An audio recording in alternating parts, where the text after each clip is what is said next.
Quem veio primeiro, o ovo ou a galinha? Eis aqui um dilema que, conquanto já elucidado no mundo científico, não tem sido divulgado tanto quanto o deveria. E por motivos óbvios, infelizmente também, dado a, a uma certa omissão por parte do mundo teológico. Estaremos então discorrendo nos momentos que se seguem sobre essa questão, fazendo uma conexão entre fé inteligente e ciência lógica. Demonstraremos que, mediante experimentos envolvendo a biogênese, comprovou-se que a biogênese é improcedente. E, à luz das escrituras sagradas, atestarmos então que o Deus da ciência, Yahvé, o Criador, tem razão em tudo quanto fala e, e assim o determina. Leiamos então, para início de nossas considerações, o texto que está no livro de Hebreus, no capítulo 11, no verso 6. Ora, sem fé é impossível agradar a Deus, porque é necessário que aquele que se aproxima de Deus creia que ele existe e que é galardoador dos que o buscam. Realmente, é possível nós associarmos uma fé racional a uma racional ciência. Por quê? Porque existe uma conexão entre ambas. Agora, é fato que sem a fé é impossível agradar a Deus. É impossível aproximar-se dele. De maneira que é necessário, é essencial que aqueles que assim o fazem creia que ele existe. Mas não através de uma crença vazia. Porque, como nós veremos, Deus vai dar testemunho da sua existência pelas coisas criadas, isto é, que nos rodeia. Quem observou isso no meio científico e logo nos primórdios da ciência foi, por exemplo, Aristóteles, quando ele afirmou que a verdade está no mundo à nossa volta. É através da observação das coisas que nos rodeiam, das coisas que se mostram no mundo físico, que nós passamos a ter a nossa atenção chamada e então, por tacada, predispor a nossa mente à ocupação destas coisas e então, quando assim o fazemos, passamos então a ter uma percepção de molde a se dar conta de que as coisas não são como são por acaso. Existe uma lógica por detrás das mesmas. E não precisamos ficar somente nesta declaração de Aristóteles. Mesmo Louis Pasteur, químico e médico francês, comprovou através do seu experimento pescoço de cisne as questões que nós estamos tratando. Ele mesmo disse: eu observo isso sozinho. Busco as condições nas quais a própria vida se manifesta. Olha só. Nós vamos ver que Pasteur desbancou a abiogênese que até então prevalecia, com respeito à geração espontânea, ou seja, que a vida podia ou poderia ter procedido da matéria, de coisas inanimadas. E através de seu experimento, ele mostrou que somente vida pode gerar vida. Isto é, estabeleceu a biogênese. No entanto, havia um problema, e não nos é surpresa este problema no mundo científico. E qual foi o problema? Eles não sabiam como explicar como se deu a primeira vida, como se principiou a vida. E é por isso que nós estamos aqui no canal Ciência na Bíblia, trazendo essa junção de ciência bíblica, compreende, atrelado à ciência humana. Por quê? Não existe ciência humana à parte da ciência divina. Porque tudo quanto está no universo ou no nosso mundo proveio das mãos do Criador, aquele de Apocalipse 14:7, em que encerra um chamado para adorá-lo como o que criou os céus e a terra, o mar e as fontes das águas. Então, quem veio primeiro, o ovo ou a galinha? Ora, a ciência ficou por responder esta pergunta à luz da abiogênese, mas conseguiu chegar perto, próximo de responder esta pergunta à luz da biogênese. Só não a responderam porque isso desmontaria o seu castelo de ilusões com respeito ao evolucionismo e ao heliocentrismo.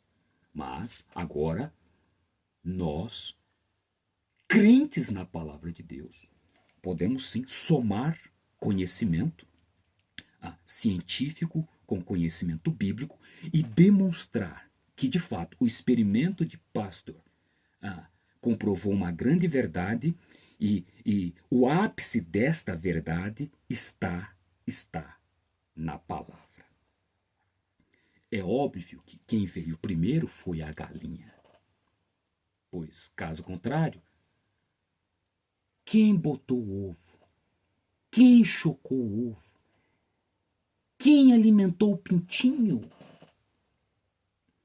Nós temos no livro de Gênesis que Deus criou todas as coisas conforme está relatado no primeiro capítulo do livro primeiro da Bíblia.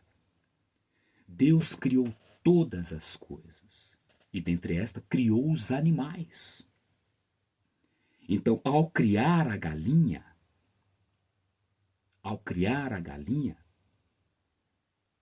que veio a botar o ovo, a chocar o ovo e a dar lugar aos pintinhos, então que deu-se início ali os seus descendentes. É tal como com respeito ao homem e à mulher. Veja, porque a resposta a esta pergunta, quem veio primeiro, o ovo ou a galinha, nos leva agora, de onde veio o homem? Do macaco? Do nada? De uma geração espontânea? Não. A geração espontânea foi lançada por terra no século retrasado através do experimento de Pasteur, que foi reafirmado por Huxley, que nos disse o seguinte: pretendo afirmar que coisas como a biogênese jamais sucederam no passado e jamais ocorrerão no futuro. Acabou. Como é que as Escrituras não é um livro científico que pode sim ocupar espaços nas escolas, colégios, faculdades, universidades? Como? É possível darmos aula de química, aula de física, aula de matemática, aula de ciência, aula de biologia, aula de geometria e por aí vai, partindo das Escrituras. Duvida? Coloque-nos numa sala de aula. É por isso que nós criamos este canal, Ciência na Bíblia, para vindicarmos a glória de Deus que tem sido ofuscada através de ideias como que a Bíblia não é um livro de ciências, a Bíblia não é um livro científico. Como assim, pastor? Como assim, teólogo? Como assim, irmão? Jesus vai nos dizer em Mateus 19:4 o seguinte: Ele, porém, respondendo, disse-lhes: Não tendes lido que no princípio o Criador fez macho e fêmea? No princípio. Então, quando nós vamos na biogênese e lemos que, com base na geração espontânea, defende-se que seres vivos poderiam ter surgido de matéria não viva,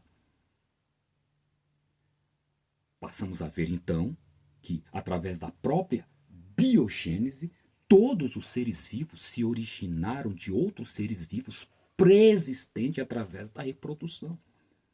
Entretanto, qual é o problema que prevalece no meio científico ateísta? A biogênese explica a origem da vida a partir de seres pré-existentes, mas não explica a origem da primeira forma de vida na Terra. Todavia, nós temos a luz da palavra de Deus, da inspirada revelação, que a primeira forma de vida na Terra proveio das mãos de Deus, o grande Criador. Amém? Então,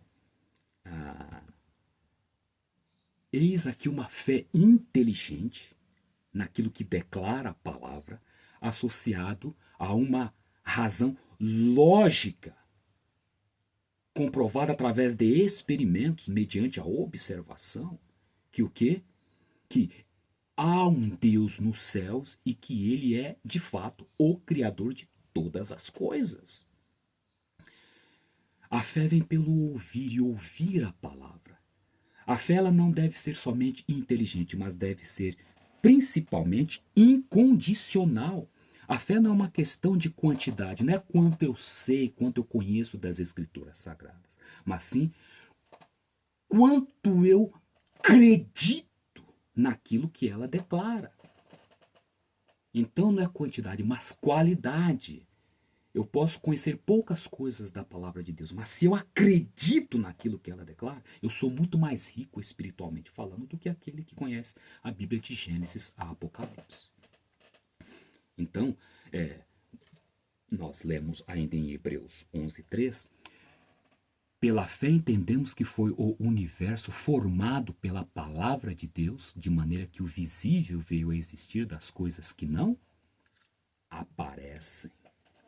Então, é pela fé que nós chegamos ao entendimento, à compreensão, à apreensão de que o universo não pode ter vindo do acaso, partindo de uma explosão do nada. Não tem como. Olha a complexidade dos elementos. Olha a completude de sua perfeição. O universo foi formado pela palavra de Deus. Palavra. Então, veja, não há por que duvidarmos de nenhuma sentença que a palavra de Deus assim nos revela. Porque se o próprio universo foi formado por esta palavra, quanto mais tudo aquilo que Deus subsequentemente o falou. Então não existe geração espontânea. Não foi o ovo que veio primeiro, foi a galinha.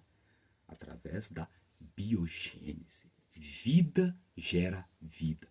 Eis a grande verdade no mundo científico, embora não admitido na sua totalidade, mas que fecha com aquilo que as Escrituras assim o declaram. Então é possível haver o quê? Relação perfeita entre fé e ciência. Amém? Deus abençoe. Até o nosso próximo estudo.